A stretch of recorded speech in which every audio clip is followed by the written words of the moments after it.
Dans les prochaines minutes, je vais vous partager quelques informations qui me semblent importantes en rapport à la proximité de l'enlèvement de l'épouse de Christ.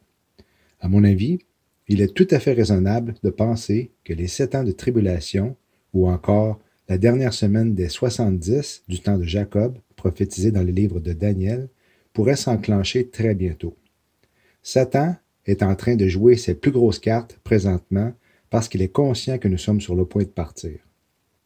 Une fois que celui le retient maintenant soit enlevé, alors paraîtra l'impie. L'Esprit de Dieu, à travers les croyants, est celui qui empêche l'Antéchrist de faire surface. Celui qui sera à la tête d'un gouvernement, d'une monnaie et d'une religion, les 3 mondiales, est prêt à opérer. C'est ce que vous allez constater. Le point central sur lequel il met l'emphase pour programmer la masse à son arrivée, en tant que sauveur, est l'environnement. Comme du temps d'Hitler, les enfants, notamment les filles blanches nordiques avec des tresses et des joues roses, étaient souvent utilisés dans la propagande nazie. La jeune militante suédoise pour le climat, Greta Thunberg, est celle dont les élites se servent pour nous faire croire que nous devons faire des changements drastiques pour sauver la planète. Vous allez voir son discours lors de l'ouverture du sommet de l'Organisation des Nations Unies sur l'action climatique le 23 septembre dernier. Son expression faciale en dit long. My message is that we'll be watching you.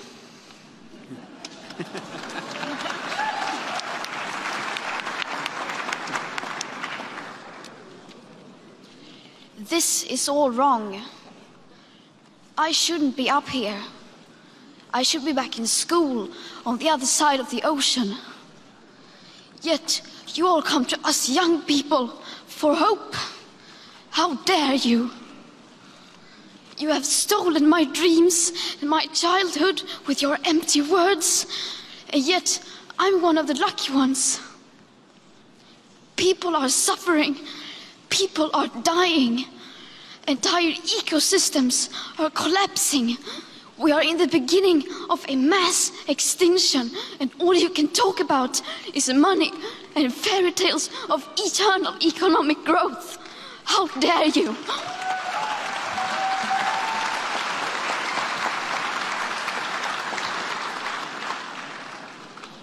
For more than 30 years, the science has been crystal clear. How dare you continue to look away and come here saying that you're doing enough when the politics and solutions needed are still nowhere in sight? You say you hear us and that you understand the urgency. But no matter how sad and angry I am, I do not want to believe that. Because if you really understood the situation and still kept on failing to act, then you would be evil, and that I refuse to believe.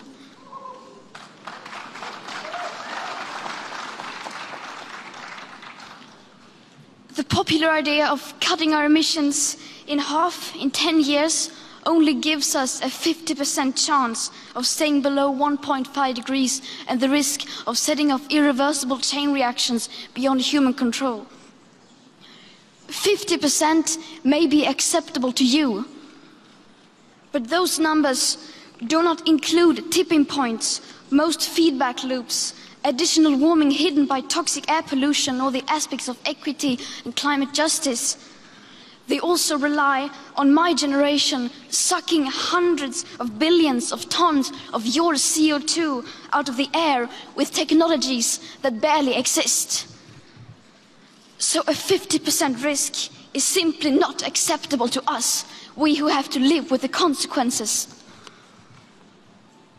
To have a 67% chance of staying below a 1.5 degrees of global temperature rise, the best odds given by the IPCC, the world had 420 gigatons of CO2 left to emit back on January 1st, 2018. Today that figure is already down to less than 350 gigatons. How dare you pretend that this can be solved with just business as usual and some technical solutions? With today's emissions levels, that remaining CO2 budget will be entirely gone within less than 8.5 years. There will not be any solutions or plans presented in line with these figures here today, because these numbers are too uncomfortable and you are still not mature enough to tell it like it is. You are failing us, but the young people are starting to understand your betrayal. The eyes of all future generations are upon you. And if you choose to fail us, I say we will never forgive you. Greta Thunberg est la fille de la célèbre chanteuse d'opéra et militante de gauche Marlena Erdman. Voici une de ses performances. Nu ska jag ner och handla lite mat. Det är inget konstigt alls. Nej, nej, nej. Och det är inte en massa assistenter och sådant som folk kanske tror. Nej, nej, bara jag och mina dansare. Jag handlar precis som vanligt folk gör. Tacos och pizza. Och ja, ingen rysk kaviar här, inte som folk kanske tror. Nej, nej, nej. Inget konstigt alls. La mère de Greta Thunberg a fait la page couverture du magazine suédois en 2011. Le sous-titre du magazine cite la mère de Greta qui dit « Tout le monde vend son âme au diable à un moment ou un autre ». Cela explique peut-être aussi la symbolique de l'œil unique dont son enfant fait la promotion. Maintenant, ce qui se passe dans le domaine de l'économie est de mon côté très révélateur. Voici ce que l'on pouvait lire sur le site Le Monde. Vendredi 20 septembre, pour la 4e fois cette semaine, la Réserve fédérale américaine a injecté 75 milliards de dollars sur les marchés monétaires par des opérations appelées repos après être déjà intervenues mardi, mercredi et jeudi. Le repos, contraction de l'expression Sale and Repurchase Agreement, pension livrée en français, est un instrument clé des marchés monétaires. Chaque jour, les institutions financières, principalement les banques, interviennent sur ces marchés pour trouver des liquidités à court terme, le plus souvent sur 24 heures. Elles empruntent ces sommes à d'autres banques en leur cédant en échange, comme garantie, des titres financiers très sûrs, comme des bons du Trésor. Le jour suivant, elles remboursent la somme empruntée avec intérêt et récupèrent leurs titres. Ces repos sont, en quelque sorte, l'huile permettant au moteur du système financier de bien fonctionner. Elles permettent aux établissements financiers de répondre sans problème à leurs besoins ponctuels de dollars, par exemple pour faire face à un décalage de quelques heures entre des entrées et sorties de cash. Aux États-Unis, ces opérations se financent à un taux proche des taux directeurs de la Fed qui évoluent entre 1,75 et 2 %. Pourquoi les taux de repos se sont-ils emballés? En début de semaine, les taux de repos se sont brutalement tendus, grimpant jusqu'à 10 %. Motif? Une pénurie de cash s'est subitement manifestée sur les marchés monétaires, obligeant la Fed à y intervenir pour la première fois depuis 10 ans. À 3 reprises, elle a mis à la disposition des banques d'importantes liquidités, remboursées le jour suivant, contre la prise en garantie de titres. Et elle a mené une nouvelle opération de ce type vendredi.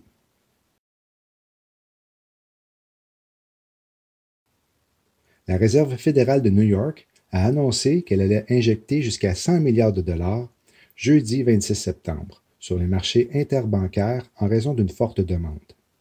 Elle avait annoncé des opérations quotidiennes jusqu'au 10 octobre de 75 milliards chacune.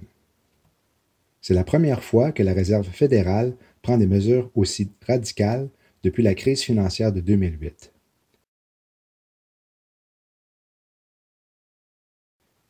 Ces informations ne sont pas divulguées sur les grandes chaînes de télévision. Et ce qui me revient constamment à l'esprit lorsque je pense à l'économie, ce sont les versets suivants. Mais comme il en était au jour de Noé, il en sera de même à l'avènement du Fils de l'homme. Car de même qu'au jour d'avant le déluge, les hommes mangeaient et buvaient, se mariaient et donnaient en mariage, jusqu'au jour où Noé entra dans l'arche. Et qu'ils ne connurent rien jusqu'à ce que le déluge vînt et les emporta tous. Il en sera de même à l'avènement du Fils de l'homme. Alors de 2 hommes qui seront dans un champ, l'un sera pris et l'autre laissé. De 2 femmes qui moudront au moulin, l'une sera prise et l'autre laissée. Veillez donc, car vous ne savez pas à quelle heure votre Seigneur viendra. Or, considérez ceci, que si un père de famille était averti à quelle veille de la nuit le larron viendra, il veillerait et ne laisserait pas percer sa maison. C'est pourquoi, vous aussi, tenez-vous prêts, car le Fils de l'homme viendra à l'heure que vous ne pensez pas. L'attaque à venir des États-Unis sur l'Iran pourrait être l'événement qui déclenche la chute de l'économie. Et je pense que nous allons voir cette guerre éclair avant d'être enlevée.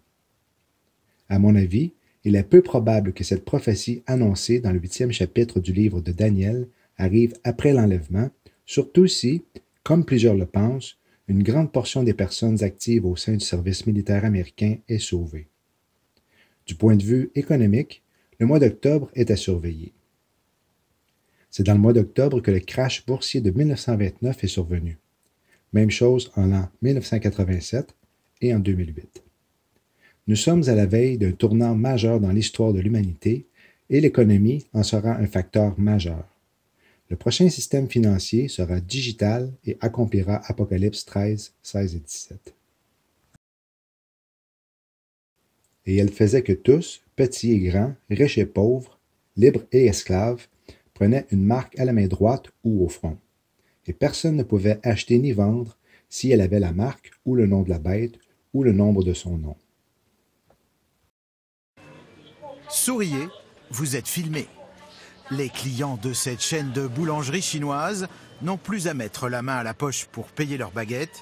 Une simple pause devant la caméra et le logiciel de reconnaissance faciale débite directement leur compte bancaire. Je n'ai pas besoin de venir avec mon téléphone mobile. Je peux sortir, faire des courses sans rien prendre. Ce n'était pas possible ni avec la première étape de paiement liquide, ni avec le paiement mobile. Cette chaîne de supermarchés va encore plus loin. Dans ce magasin au sud de Pékin, dès leur entrée, le visage des clients est filmé en 3D. Une fois à la caisse, ils n'ont plus qu'à scanner eux-mêmes leurs achats. Le personnel a quasiment disparu. La technologie de reconnaissance faciale aide aussi à protéger les clients. On peut confirmer le paiement avec son visage, ce qui est très important pour la sécurité de votre compte. Une autre évidence de la proximité de l'arrivée du nouvel ordre mondial est la pratique du contrôle sur la population, exercée en Chine présentement, qui sera mondiale pendant la tribulation. Des scientifiques chinois ont développé une caméra de 500 mégapixels, soit une qualité d'image 4 fois supérieure à celle de l'œil humain, équipée d'un logiciel de reconnaissance faciale, combiné avec l'intelligence artificielle et une énorme base de données. Cette caméra sera un atout précieux pour identifier ceux qui font les troubles fêtes, comme à Hong Kong présentement. Aujourd'hui, quelque part en Chine, chaque fait, chaque geste est scruté par des centaines de millions de caméras.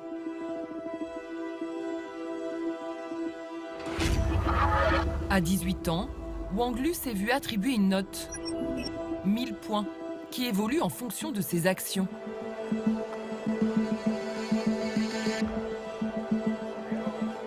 Elle jette un papier par terre. C'est une incivilité qui lui coûte 50 points. Elle traverse au feu rouge, moins 100 points. Mais si elle décide d'aider son prochain, en donnant son sang par exemple, sa note remonte, 900 points. Elle signale la présence d'un délinquant à la police et la voilà qui atteint le niveau supérieur, 1100 points. De cette note dépend sa place dans la société. En dessous d'un certain seuil, elle risque de ne plus avoir d'existence sociale.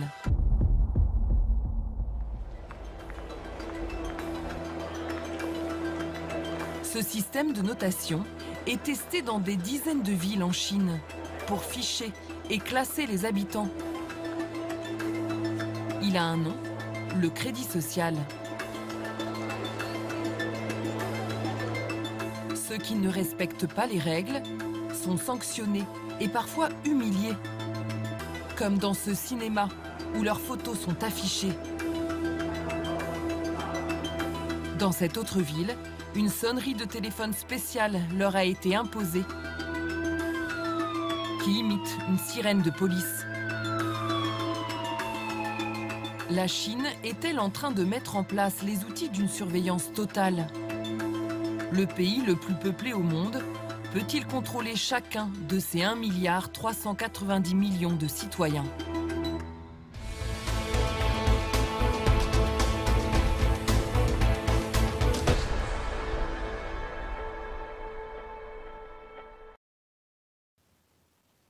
Ce qui suit concerne en partie le livre de J.R. Church intitulé Hidden Prophecy in the Psalms, qui peut être traduit par Prophétie cachée dans les psaumes. Il est quand même spécial que le livre des psaumes est le 19e livre de la Bible et le 48e en partant du livre de l'Apocalypse. Serait-il possible que ce livre prophétise les années 1900 et 2000 pour Israël et des événements historiques mondiaux? C'est pourtant ce que pense et enseigne Pasteur Sandy dans son site Soldiers for Christ Community Church.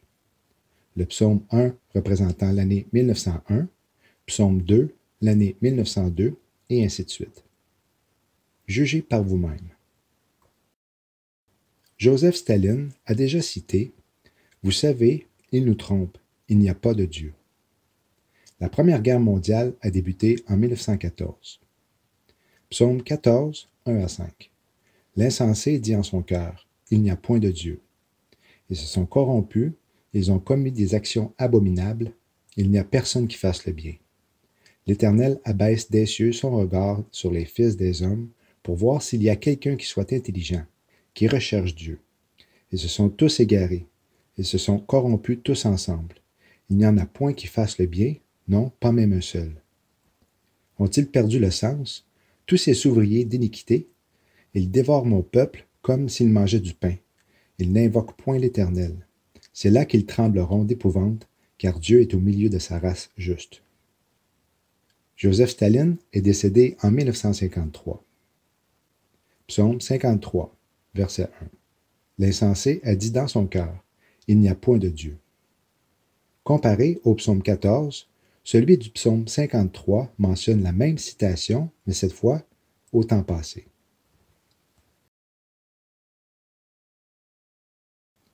Au début du mois de décembre 1917, le sud d'Israël avait été conquis et les Britanniques arrivaient aux portes de Jérusalem. C'est un officier de l'armée britannique, Edmund Allenby, qui a été confié la tâche de libérer Jérusalem et d'en reprendre le contrôle des mains des Turcs. Surnommé le Taureau, Allenby a reçu l'ordre de Londres de prendre possession de Jérusalem avant Noël. Le général Allenby était un leader pieux et respecté.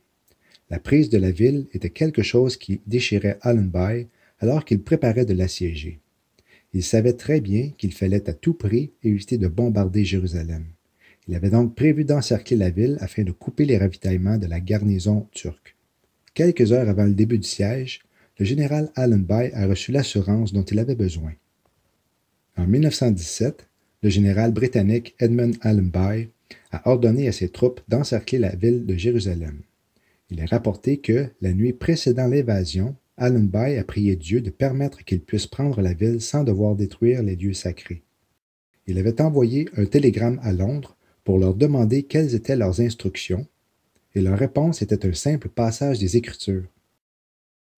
Comme des oiseaux déploient les ailes sur leur couvée, ainsi l'Éternel des armées étendra sa protection sur Jérusalem. Il protégera et délivrera, il épargnera et sauvera. La possibilité d'une telle chose l'a conduit à lire ce verset à ses troupes postées au pied des collines de Jérusalem. Allenby a ordonné qu'on fasse voler au-dessus de la ville tous les avions qu'ils avaient à leur disposition. Le 10 décembre au matin, ce qui semblait être des centaines d'avions a survolé le Hill of Evil Council, juste au sud du temple. Le ciel était couvert d'un bout à l'autre d'avions, des avions britanniques, des avions capturés aux Allemands. Tout ce qui pouvait voler avait pris les airs. Psaume 17, verset 8. Garde-moi comme la prunelle de l'œil, couvre-moi sous l'ombre de tes ailes. Alors que les pilotes volaient en rase-motte au-dessus de Jérusalem et de la porte est, L'un d'entre eux a laissé tomber une note exigeant la capitulation signée par le général Allenby. Les Turcs étaient effrayés par la multitude d'avions. Des rapports indiquent que le nom d'Allenby a ajouté à leur frayeur, car le mot arabe « Allah » signifie Dieu et le nom arabe « Bey » signifie fils. Les Turcs lisaient donc cette note comme étant une demande de capitulation signée par Allah Ben, le fils de Dieu. Les Turcs ont capitulé devant Allenby le 9 décembre. Et Allenby est entré dans la ville, triomphant le 11 décembre. Avant d'entrer dans Jérusalem, Allenby est descendu de son cheval par respect et il est entré par la porte de Jaff, car il est dit qu'une seule personne ne doit entrer en chevauchant d'une manière triomphante dans Jérusalem au moment de sa libération et de sa rédemption finale. Alors qu'il n'était qu'un petit garçon chrétien au Royaume-Uni, on dit que la mère d'Allenby a enseigné à son fils de terminer sa prière du soir ainsi. « Et Seigneur, nous ne voulons pas oublier ton ancien peuple, Israël. Puisse le jour venir où Israël sera de nouveau ton peuple et qu'il retrouve ta faveur et leur pays. » Plus tard, Allenby a dit « Je n'aurais jamais imaginé que Dieu me ferait l'honneur d'exaucer une prière de mon enfance. » Une prière dont l'exaucement allait changer le cours de l'histoire. Début de l'Holocauste, 1939. Psaume 39, verset 1. J'ai dit, je prendrai garde à mes voies, afin que je ne pêche point par ma langue. Je garderai ma bouche avec une muselière, pendant que le méchant sera devant moi. Psaume 40, 13. Car des maux sans nombre m'ont environné. Mes iniquités m'ont atteint, et je ne les ai pu voir. Elles surpassent en nombre les cheveux de ma tête, et mon cœur m'a abandonné. Psaume 41, 6 à 8. Mes ennemis me souhaitent du mal, disent. Quand mourra-t-il, et quand périra son nom? Et si quelqu'un d'eux vient me visiter, il parle en mensonge, son cœur s'amasse de quoi me fâcher. Est-il sorti? Il en parle dehors. Tous ceux qui m'ont en haine murmurent sourdement ensemble contre moi et machinent du mal contre moi. Psaume 42, 4 et 10. Les larmes sont devenues mon pain jour et nuit. Pendant qu'on me dit sans cesse, où est ton Dieu? Je dirai à Dieu, mon rocher, pourquoi m'as-tu oublié? Pourquoi marcherai-je en deuil sous l'oppression de l'ennemi? Psaume 43, 1. Juge-moi, ô Dieu, et prends en main ma cause contre une nation sans pitié. Délivre-moi de l'homme trompeur et inique. Psaume 44. Ô Dieu, nous avons entendu de nos oreilles, nos pères nous ont raconté l'œuvre que tu as opérée dans les jours, aux jours d'autrefois. Tu as, par ta main, dépossédé les nations, et tu as planté nos pères. Tu as affligé les peuples, et tu les as chassés. C'est toi qui es mon roi, ô Dieu. Commande le salut pour Jacob. Tous les jours, nous célébrons Dieu, nous le louons sans cesse. Pourtant, tu nous as rejetés et livrés à la honte. Tu as cessé d'accompagner nos armées au combat. Tu nous as fait tourner le dos devant nos ennemis, nos adversaires se sont emparés de nos biens. Oui, tu nous as livrés à eux, ainsi qu'un troupeau de brebis destiné à la boucherie, et tu nous as éparpillés parmi les nations étrangères. Tu as vendu ton peuple à bas prix, sans en tirer aucun profit, et tu nous as livrés aux railleries de nos voisins. Tous ceux qui nous entourent se rient et se moquent de nous. Tu fais de nous la risée des nations païennes. En nous voyant, les étrangers secouent la tête en ricanant. Je souffre tous les jours dans mon humiliation. Je suis couvert de honte, quand j'entends les outrages et les propos blessants d'un ennemi vindicatif. Tout cela est arrivé sans que nous t'ayons délaissé et sans que nous ayons violé ton alliance avec nous. Nous n'avons pas renié nos engagements envers toi, nous n'avons pas quitté la voie que tu nous as prescrite. Pourtant, tu nous as écrasés dans le domaine des chacals et tu nous as couverts de l'ombre de la mort. Si nous avions délaissé notre Dieu, si nous avions tendu les mains vers un Dieu étranger, Dieu ne l'aurait-il pas appris, lui qui connaît tous les secrets qui sont au fond des cœurs? À cause de toi, chaque jour, nous sommes massacrés et l'on nous considère comme étant des moutons destinés à la boucherie. Interviens donc, Seigneur, ne reste pas sans réagir. Sors du sommeil, ne nous rejette pas toujours. Car pourquoi te détournes-tu? Pourquoi ignores-tu nos maux et nos détresses? Car, comme pour un deuil, nous nous roulons dans la poussière, plaqués à terre, oui, à même le sol. Agis, viens à notre aide, libère-nous dans ton amour.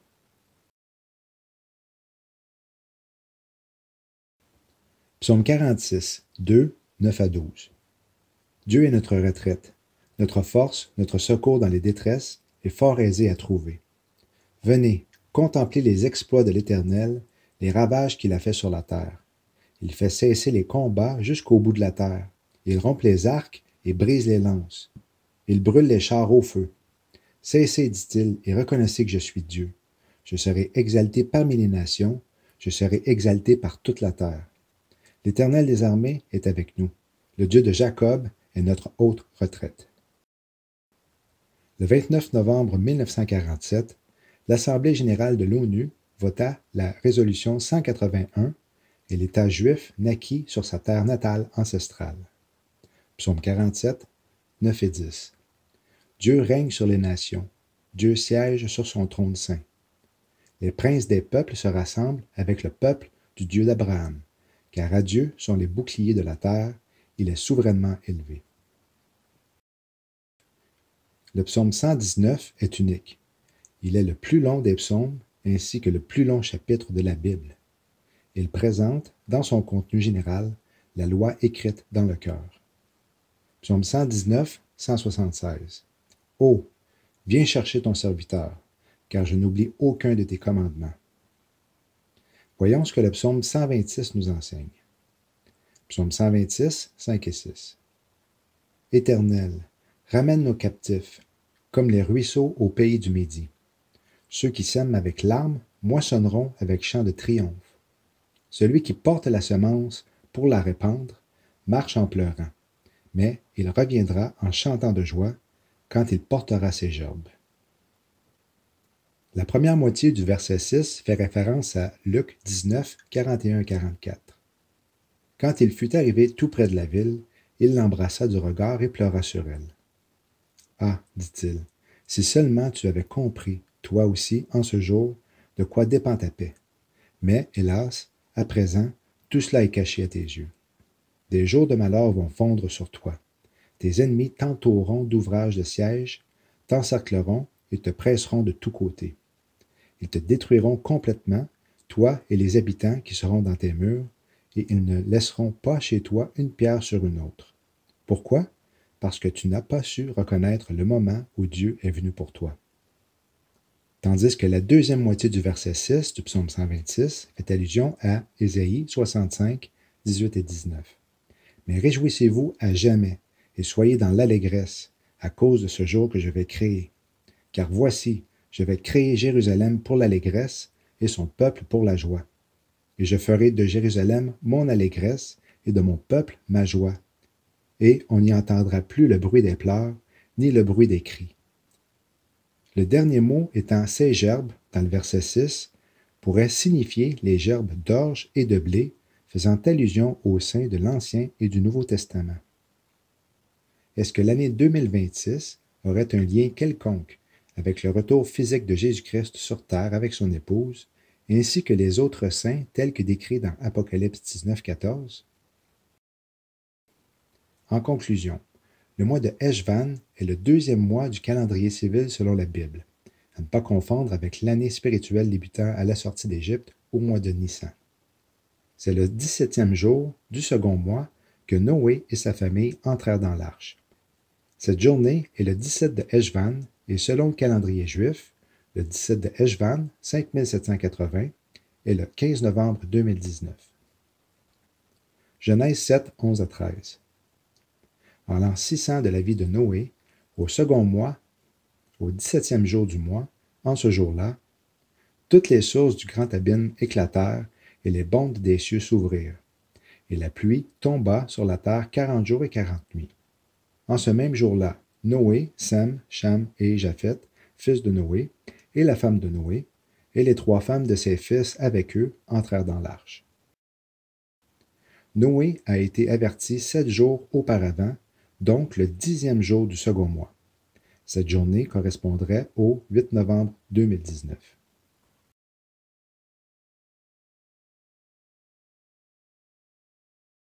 Curieusement, du 23 septembre 2017 à cette date, il y a exactement 777 jours.